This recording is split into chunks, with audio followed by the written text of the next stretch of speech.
Al hablar del poder blindado alemán en la Segunda Guerra Mundial, suelen destacar nombres como Tigre y Pantera, tanques masivos construidos para duelos frontales contra blindados enemigos.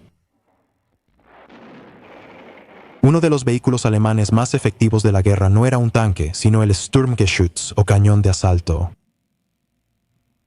El Sturmgeschütz, a menudo apodado el Stug, comenzó como una simple máquina de apoyo a la infantería, un vehículo bajo y sin torreta, diseñado para destruir búnkeres, puntos fortificados y posiciones de infantería enemiga.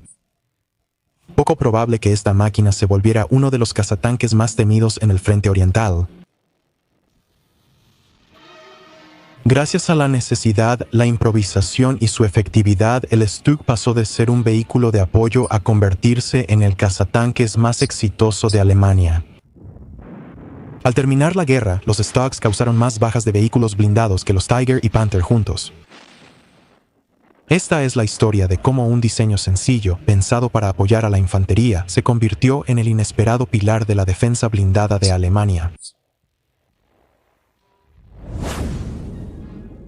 La idea del Sturmgeschütz, o cañón de asalto, nació en el periodo de entreguerras, cuando Alemania buscaba modernizar su ejército pese al Tratado de Versalles.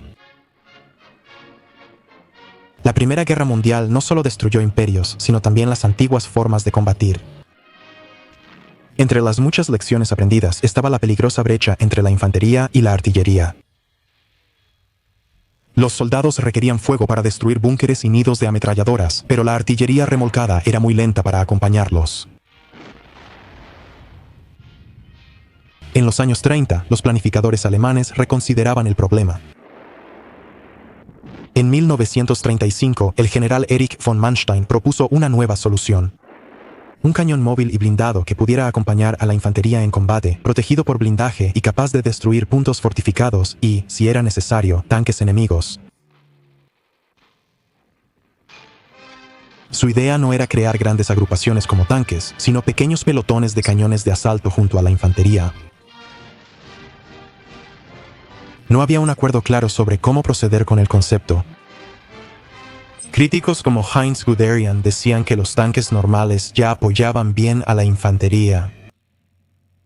El Panzer IV tenía un cañón diseñado para ese papel y, a diferencia de los cañones autopropulsados, contaba con una torreta que le permitía atacar en cualquier dirección.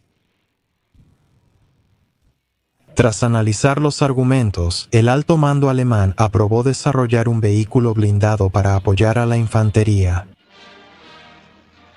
Creado en una época de expansión militar, el Stug aprovechó componentes del Panzer, especialmente el chasis del Panzer III. La versión simplificada permitió que el vehículo entrara en servicio rápidamente. Daimler-Benz diseñó el chasis y Krupp se encargó de fabricar el cañón de 75 milímetros. En julio de 1937 salieron 5 prototipos de las fábricas. Montados en un chasis modificado de Panzer III, llevaban un cañón de 75 milímetros en una casamata fija de bajo perfil. Esta versión inicial no tenía ametralladoras, pero su silueta compacta y blindaje le daban ventajas. El motor era poco potente y limitaba el vehículo a 25 km por hora, aunque era suficiente para su función asignada. Estas máquinas no se diseñaron para combate en primera línea. Sus cascos eran de acero dulce. Después de las pruebas en el campo de pruebas de Kummersdorf, los vehículos fueron reasignados a una escuela de entrenamiento de artillería, donde permanecieron en uso instruccional. En 1940, tras varias mejoras, Daimler-Benz entregó los primeros vehículos rediseñados. Estas máquinas contaban con un motor más potente, 50 milímetros de blindaje frontal y un sistema de suspensión mejorado. Designados oficialmente como modelo A del Sturmgeschütz 3 de 7.5 centímetros, representaron un avance importante. En poco más de un mes después de su despliegue, los nuevos cañones de asalto fueron enviados a la acción en Francia, donde su desempeño en el campo de batalla recibió grandes elogios tanto de los comandantes como de las tripulaciones. Asombrada por los resultados, la Wehrmacht amplió la producción rápidamente. Con las fábricas de Daimler-Benz ya sobrecargadas, la responsabilidad de la fabricación se transfirió a Al-Kit, donde la producción se incrementó a 30 vehículos por mes. En ese año se fabricaron 184 Stugs y en 1941, 584, consolidando la importancia del vehículo en el arsenal alemán. El Stug 3 fue el cañón de asalto más producido en la Segunda Guerra Mundial, con unos 10.500 vehículos fabricados. Su éxito fue por su efectividad y rentabilidad, no solo en batalla. El Panzer III costaba unos 105.000 marcos Reich y el Panzer IV era aún más caro, mientras que el Stug 3 se producía por solo 82.500 marcos, siendo una opción mucho más económica para la industria de guerra alemana bajo presión. Más rápido y barato de construir que los vehículos con torreta, el Stug pronto fue uno de los blindados más valiosos y versátiles de Alemania. El Sturmgeschütz fue crucial en los primeros éxitos de la Operación Barbarroja, brindando apoyo esencial durante el rápido avance alemán en la Unión Soviética. Para finales de 1941, las limitaciones de las fuerzas blindadas alemanas eran evidentes. Aunque la Wehrmacht tuvo triunfos iniciales, sus tanques y cañones de asalto fueron superados por los soviéticos Klim-Voroshilov 1 y T-34, que con mejor armamento, blindaje y movilidad amenazaban con dominar el frente oriental. El cañón más potente que los alemanes instalaron fue el de 50 milímetros en el Panzer III. El cañón original de 75 milímetros corto del Sturmgeschütz fue diseñado para disparar proyectiles de alto explosivo y baja velocidad en apoyo directo a la infantería. Montado sobre el chasis relativamente compacto del Panzer III, cumplía este papel de manera efectiva. La llegada del cañón antitanque PaK-40 de 75 milímetros en 1942 mejoró notablemente las capacidades antitanque alemanas. Con su rendimiento superior en comparación con el cañón ruso de 76 milímetros, el PaK-40 proporcionó a las fuerzas alemanas una ventaja muy necesaria en el campo de batalla.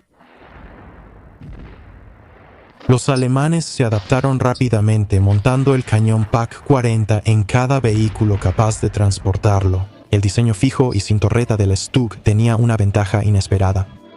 Esto permitió rearmar el vehículo con el nuevo cañón antitanque de 75 milímetros largo, mejora que el Panzer III no podía acomodar. Esta transformación le dio al Sturmgeschütz un potencial nuevo y letal más allá de su función inicial. Con este nuevo armamento, el Stug de repente se convirtió en un verdadero rival para el T-34. Ya no estaba limitado al apoyo de infantería, ahora tenía la capacidad de destruir blindados enemigos a distancia. Su silueta baja lo hacía más difícil de apuntar que el tanque soviético más alto, y su blindaje inclinado aumentaba sus posibilidades de supervivencia. En 1942, durante las grandes batallas en el frente oriental, esta transformación dio a Alemania un impulso necesario. La mejora apareció primero en el Sturmgeschütz modelo F en 1942.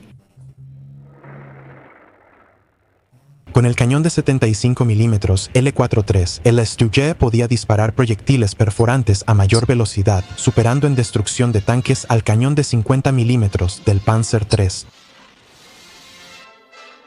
A partir de ese momento, serviría principalmente como el arma antitanque principal del ejército alemán, mientras que su función original de apoyo a la infantería fue asumida en gran parte por el Stu-42, una variante construida sobre el mismo chasis pero armada con un obús más potente. A estas alturas, el Panzer III ya había llegado a su límite y se retiró gradualmente de la producción en primera línea. Desde 1943, su chasis se usó solo para fabricar el Sturmgeschütz, cuya producción siguió hasta el final de la guerra. Casi por accidente, los alemanes habían creado uno de los primeros ejemplos exitosos de una nueva categoría de máquina de guerra, el Panzerjäger o cazatanques. Las unidades de Stug adoptaron rápidamente este papel. A inicios de 1944, las tripulaciones de cañones de asalto decían haber destruido unos 20.000 tanques enemigos, mostrando su eficacia en combate. El manual del Sturmgeschütz insistía en que el cañón debía dispararse siempre desde una posición fija. Así el arma alcanzaba máxima precisión. Cuando los comandantes seguían esta orden, los resultados eran devastadores. Sin embargo, en batallas de ritmo rápido, donde cada segundo contaba, la falta de una torreta resultó ser una desventaja seria. Para superar esto, las tripulaciones de los Sturmgeschütz desarrollaron tácticas defensivas, atrayendo a los tanques enemigos a zonas de emboscada bien preparadas, terrenos de aniquilación cuidadosamente construidos donde podían desatar su poder de fuego con efectos mortales. Estas tácticas ciertamente funcionaron, y a principios de 1943, el Stussy recibió otro aumento en su poder de fuego con la introducción del cañón de 48 calibres más largo, que proporcionaba una velocidad de salida aún mayor. Este nuevo cañón equipó la versión final del Sturmgeschütz, el modelo G, del que se fabricaron 7.720 unidades. Tales cifras hablan por sí solas, reflejando no solo lo efectivo que era el Stug en combate, sino también lo indispensable que se había vuelto para las fuerzas blindadas alemanas. Se fabricaron unos 11.500 Stugs de todas las versiones, superando ampliamente los 4.500, 6.800 Panzer IV y 6.000 Panther producidos en el mismo periodo. Mientras los tanques con torreta lideraban avances, los Stugs actuaban en el centro de la batalla de infantería. Fueron los compañeros inquebrantables de los granaderos alemanes, su escudo en defensa y puño en ataque. Para 1943, los Stugges eran indispensables en las divisiones Panzer y de infantería, donde las tropas confiaban en ellos como garantes de estabilidad en batalla. La infantería notó que con los Stugge en posición, la situación seguía bajo control. En el frente oriental, las tripulaciones hábiles de Sturmgeschütz lograron resultados extraordinarios, llegando a destruir decenas de tanques soviéticos en un solo enfrentamiento. Sin embargo, en este tipo de acciones, uno de los mayores desafíos para sus comandantes residía en el diseño estrecho del vehículo, que imponía límites estrictos tanto en la capacidad de combustible como de municiones, obligando a retiradas frecuentes del combate. Conforme avanzaba la guerra, los soldados en el frente confiaban más en el cañón de asalto. Por eso, los manuales tácticos enfatizaban que los comandantes de los Sturmgeschütz debían tranquilizar a la infantería, asegurando que cualquier retirada de sus cañones era solo para reabastecerse, no una retirada. La doctrina táctica de los Sturmgeschütz tenía una regla clara. No debían retirarse todas las máquinas de la línea al mismo tiempo. Debían salir por relevos. De lo contrario, existía un peligro muy real de que la moral de la infantería pudiera colapsar si veían que sus cañones de asalto de confianza se retiraban todos juntos. Aunque el Sturmgeschütz ya era un formidable destructor de tanques, su apoyo a la infantería seguía siendo relevante. El cañón de 75 milímetros por su trayectoria plana era ideal contra la coraza enemiga. Sin embargo, para desalojar infantería tras cobertura, aún era necesario un obús de trayectoria alta. La doctrina táctica para usar ambos tipos de cañones de asalto era simple pero muy eficaz. Los vehículos con cañones de 75 milímetros enfrentaban la artillería enemiga y los que tenían obuses atacaban la infantería que avanzaba con los tanques. Esta coordinación detuvo muchos ataques rusos contra el sólido baluarte de los batallones de Sturmgeschütz. En 1943, el éxito del Sturmgeschütz en batalla hizo que sus fábricas fueran objetivo prioritario de los bombarderos aliados. La fábrica Al-Kit, principal responsable de los Stug-3, sufrió devastadores bombardeos que dañaron gravemente sus instalaciones. Durante el periodo de recuperación y reconstrucción, la producción fue redirigida a las fábricas de tanques de Krupp.